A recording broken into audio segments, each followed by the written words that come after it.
Okay, so I'm Devin Smith, major in history from Tucson, Arizona.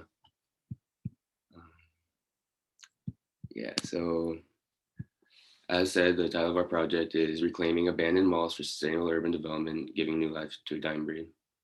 To begin, next slide, please. To begin, malls are going out of business, which leads to the question, what happens to the land that remains? But to clarify, there will be a specific definition of shopping mall when examining properties of interest. That definition refers to large, fully indoor, potentially multi-level structures that contain multiple department stores and a food court. Online commerce has replaced the need for malls and in-person shopping, and vacant properties are a massive drain on local economies and are magnets for illegal activity. They also pose hazards to both the community and the environment. As buildings decay, they become home to toxic molds, bacterial standing, and chemical waste.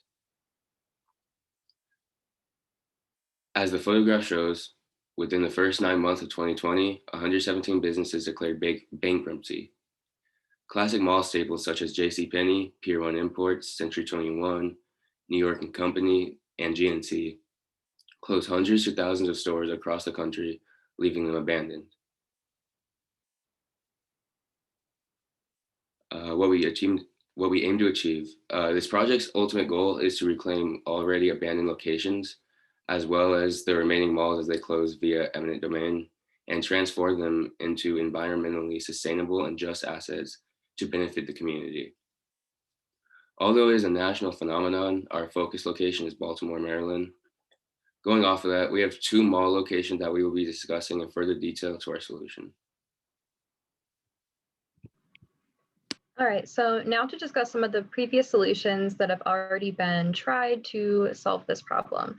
First up, we have Amazon fulfillment centers. Amazon's a really well-known brand. Between 2016 and 2019, Amazon set out to repurpose 25 different malls. The COVID-19 pandemic greatly increased demands for e-commerce. Over the course of the pandemic, Amazon's profits increased by nearly 200% as per New York Times. They increased their fulfillment structure by 50%, as well as their hiring levels went through the roof. They have surpassed 1 million employees.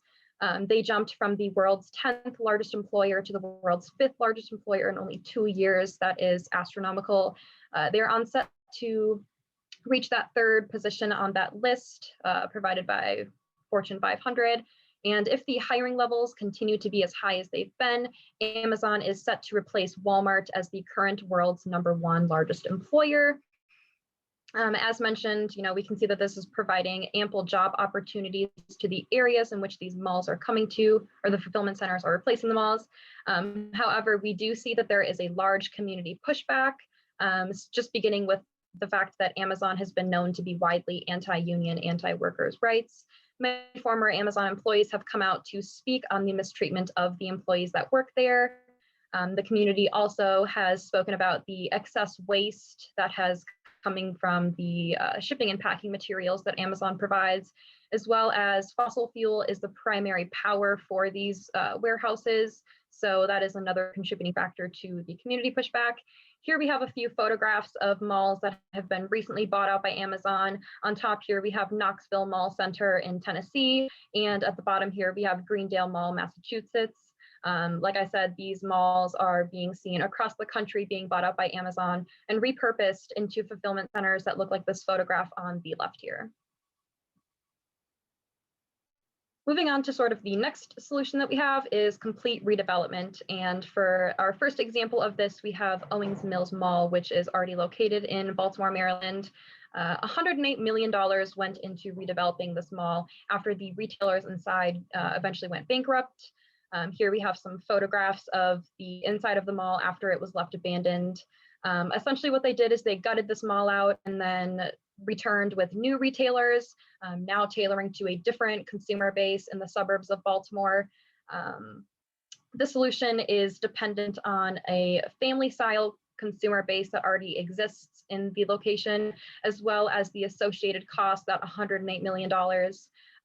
These are the before pictures. Now we're going to take a look at some of the after pictures of when it was redeveloped. It is now known as the Mill Station. Here's a picture from the outside. Overall, this has gone really great. The new stores inside have opened. The renovations look awesome. And as you can see, the open concept layout, they average an awesome rating on Google. The community is super happy. Again, going back to that new customer base, the suburban middle-class families, the stores that they brought in were Costco, Lowe's, Marshall's, Burlington, Five Below, and even an AMC theater. Really, the idea behind this was to take out sort of niche stores that you only go to every once in a while and replace them with stores that you can go to on a more regular basis, hoping to increase the foot traffic in these retailers. Another example of redevelopment, we have the Valco Town Center. This is located in Cupertino, California. This redevelopment project is including 2,400 residential units. The really awesome thing about this is that 50% of those are going to be affordable to the low and the very low income residents of California. It also includes retail and office space, as well as a massive 30-acre rooftop park. This includes orchards, vineyards, an entire nature preserve, walking, jogging trails, really you name it. This is a massive greening project, one of the largest in the United States. This is a $4 billion project, as the redevelopment has currently been postponed due to the COVID-19 pandemic. However, they did finish the demolition that was required in order to start the construction. The demolition that was required was really just to get things up to code. A lot of it had to do with sewage and water systems. However, we do see that the supportive community is abundant in California. We are really excited to see this underway. Obviously, we are not able to see the effects of this as it is not yet completed, but hopefully we see that being continued and completed within the coming years. Now, just to look at greening on a little bit of a smaller scale and the effects that it has on urban communities. Here we have some before and after pictures in Philadelphia. We have American Street, as well as another after picture of Fifth and Berks. Lots these size would be something more applicable to our solution and sort of lots that we would green outside our facility. So in Philadelphia is kind of where greening began, turning vacant lots into gardens or sanctuaries of plants and greenery. It has seemed to be really beneficial for communities. In Philadelphia specifically, we saw that crime was decreased, mental health was improved, and it was also really great for the environment. Although some deficits is that the effects are relatively indirect, which leads to another problem of convincing cities to allocate money for these types of projects, as well as the decrease in crime and improvement in mental health was only seen within a small radius, only about 1/4 to 1/8 of a mile within where these green lots were implemented. Associated costs, you're looking to about $3,000 to $6,000 per lot this size. Obviously, the bigger lot that you're trying to green, the more expensive it will be, as well as taking into consideration the maintenance and upkeep needed to keep these looking as nice as they are. To go a little bit more in depth on the impact on mental health and crime rates, after greening, communities in Philadelphia saw a 40% reduction in self-reported depression, an 85% reduction in felony assaults, a 69% reduction in robberies, and a 62% reduction in self-reported poor mental health statuses. Not only an impact on the residents, but also on the environment. Philadelphia saw an 85% reduction in stormwater pollution entering their freshwater sources due to the implementation of these greened lots. So Philadelphia experiences a great issue with pollution due to their combined sewage system. If you aren't familiar with what a combined sewage system is, it is where the water in these sewage systems are flowing through one combined pipe. And so in times of heavy rainfall or when the snow is melting, the sewage water combination is then spilled into the waterways. People can get sick, the water becomes contaminated, and the ecological balance becomes disrupted. Green spaces help combat this by allowing areas for stormwater to filter through the ground naturally, which frees up a lot of space in the sewage system. I could not find whether Baltimore had a combined sewage system or not. However, I did find that Baltimore's sewage system is over a century old, and they have had a tremendous problem with pollution in their freshwater sources, and the community is really pushing for a solution to this issue. Baltimore has committed to fixing this problem, but has kind of failed on that a few times. So I know the community would be absolutely thrilled to have some sort of solution to this issue.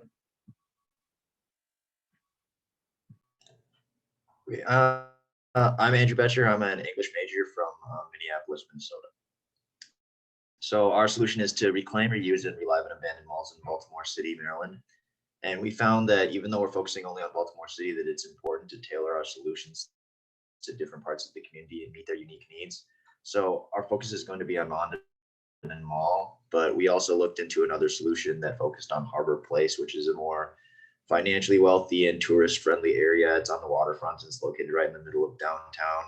Has some more infrastructure and access to harbor waters and ecotourism, which is a lot different than the community needs of the area surrounding Mondawmin Mall, which is what I'll go over on this next slide.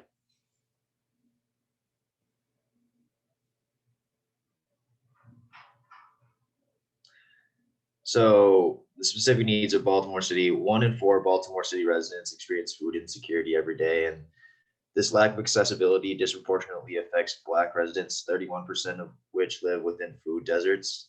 6,561 people experience homelessness on any given day in Baltimore City. And that's largely due to the economic recessions, the rising housing prices around the area, and the lack of job availability within the city and the city limits. 80% of children are food insecure in Baltimore City, and many of the children depend on free and reduced lunches at schools, which is their only option for food during the day. And 17,601 students are homeless in the Baltimore City School District. 2,248 of these homeless students are not in the custody of their parent or guardian. And I'll pass it on to Brianna, who will cover more on our Mondawmin Mall solution. Thank you, Andrew. I'm Brianna. I am a sustainability and environmental justice major. Now moving forward, our focus on Mondawmin Mall was determined based on the needs of the Mondawmin neighborhood. It is located in both an area of high poverty and high food insecurity. As you can see based on the figures below, it is circled in blue. The mall itself rests at the heart of the neighborhood.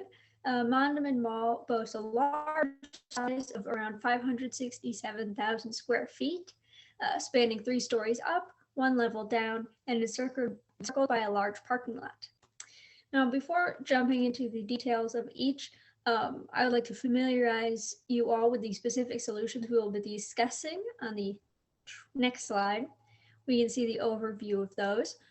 They will be emergency and transitional housing, the Basic Center program, an urban garden development, and the Metrolink bus station. First, let us examine housing. The largest store on the ground level, as you can see on the right, with the big EH on it, will be dedicated to emergency housing. This space is roughly 65,000 square feet, and it will allow for 665 individual pod style beds. We chose the pod style to provide those who need emergency housing some bit of privacy. The remaining space will be used for setting up an intake office and communal bathrooms. The rest of the ground floor, as well as the second floor, will be dedicated to transitional housing units. These units will be dorm style, and each floor will have communal bathrooms and showers indicated in blue. With the space available, our preliminary unit numbers total 260. That is 100 single person rooms, 85 double person rooms, 45 3-person rooms, and 34 person rooms. Each unit allows roughly 210 square feet per person, and there's still some room to expand should we need to do so in the future. The restaurants on both floors, indicated in orange, will be utilized to make and hand out meals to all the residents. And the right-hand side of the second floor will be dedicated primarily to family units and those with young children. Hence, there's a larger concentration of bathrooms. And then on the next slide, we're going to look at the imagined pod design. These come from a London architect named Reed Watts. We will keep basically the structure the same, except ours will be further apart, closer to 4 feet. Grants from the U.S. Department of Health and Human Services and the Department of Housing and Urban Development will be instrumental in our shelter solutions, as they both cover the costs and provide training to shelter workers. Other benefits provided from these grants include resident counseling, basic forms of health insurance, post-shelter housing, housing assistance, job hunting assistance, mental health resources, rehabilitation, and medical care. The next two slides coming up, the top floor and the basement respectively, show the office space we have available, as well as government offices and clinics already set up that we hope to work with for the neighborhood and shelters benefits. One particularly important government program we'll be adopting is the Basic Center program. It is specifically designed to help homeless and runaway youth, which we know is a major problem in Baltimore City. 13% of those kids are not under the custody of a parent or guardian, and this program will help us locate family to reunite the children with or otherwise find alternative suitable living arrangements. The program also provides counseling, recreational activities, and post-shelter aftercare services to the children. Now let's take a look outside.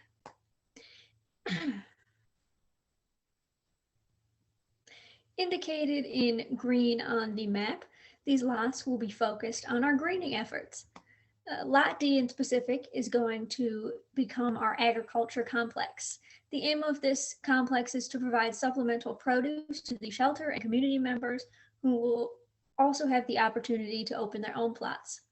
A portion of the harvest will be set aside to sell farmers market style to the greater Baltimore area and to local restaurants. All proceeds from that will go directly into maintaining the garden and thus providing supplemental income to those who work within. The neighboring lot will become a park and recreational space open to the community. The next slide will provide an imagining of what we hope the garden to look like, but real quick, other sections on the outside map include staff parking that was indicated in gray. The emergency service and drive was in orange. And yes, there we go. And what we will be talking about next is in blue up there, which is truly unique, which is the Metro Link bus station.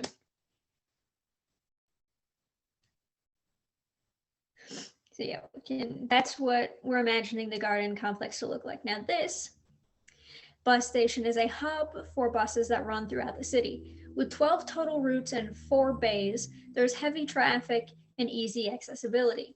Directly underneath the bus station is the metro station.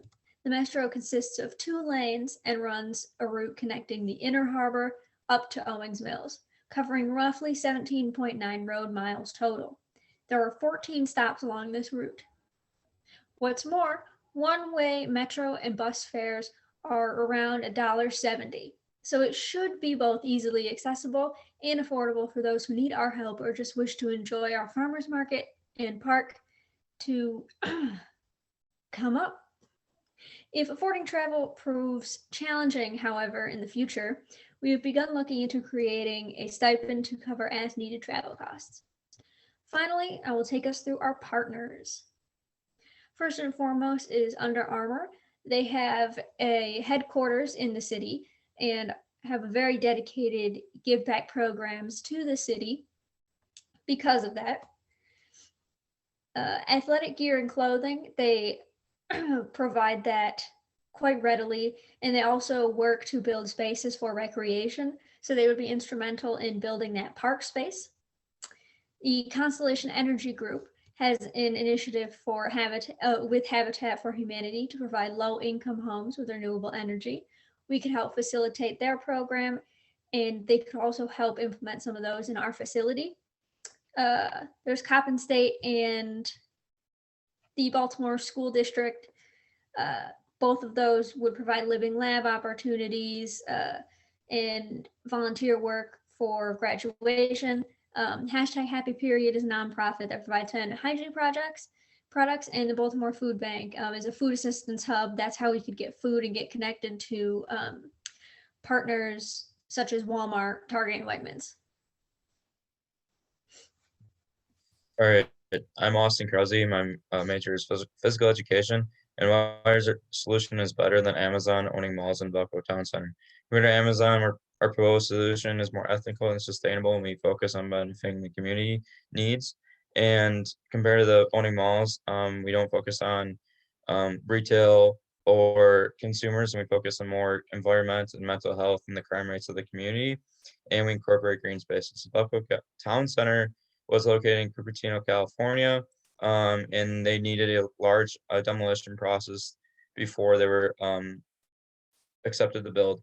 And their population there was more a large white and Asian population, and their household income was 229% more than Baltimore's was. Baltimore is a large Black population, and our location on the Mandarin Mall is located in an area that needs a healthy food, access, and housing.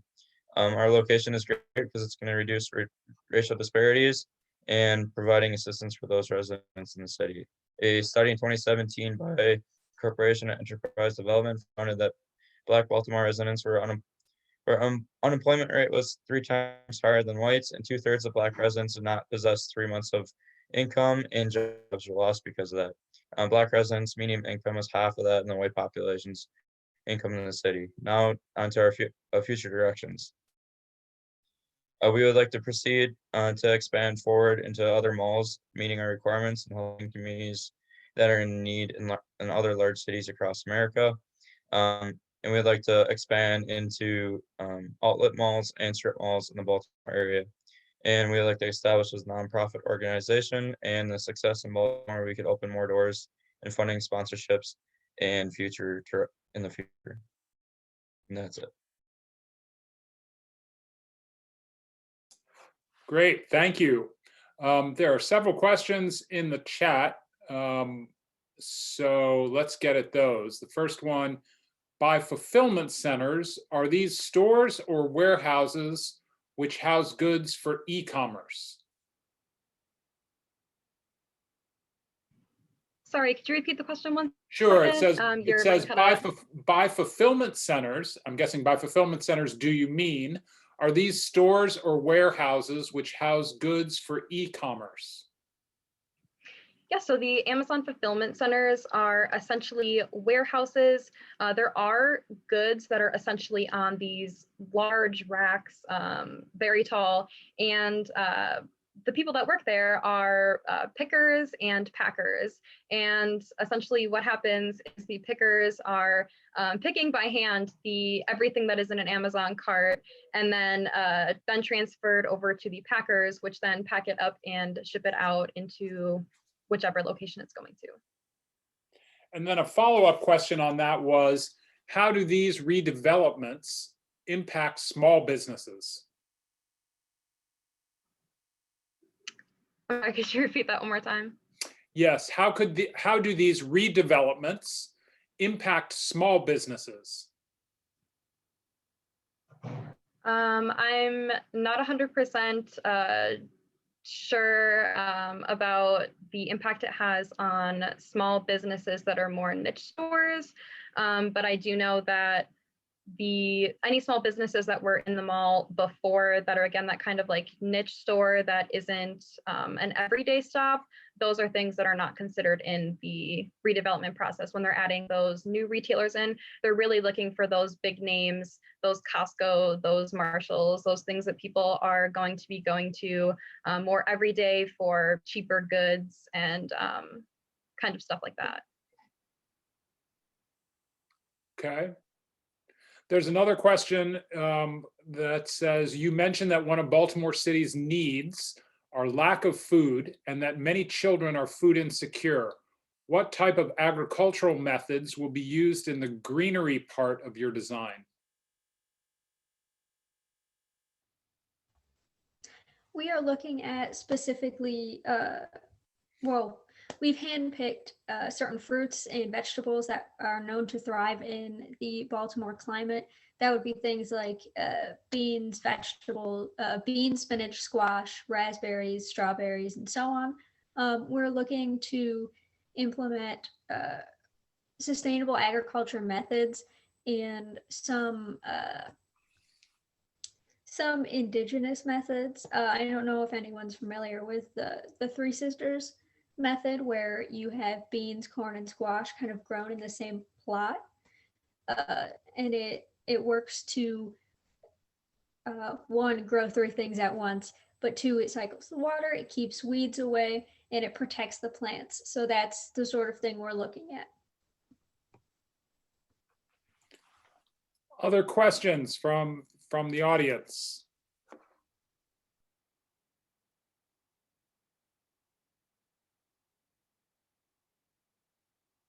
Well, Devin, Andrew, Austin, Brianna, and Madison, thank you so much for your presentation. For those of you that are going to continue on, we have one more session that begins in about 3 minutes. So we urge you to come and listen to that. But thank you all for being here this afternoon. And again, great presentation.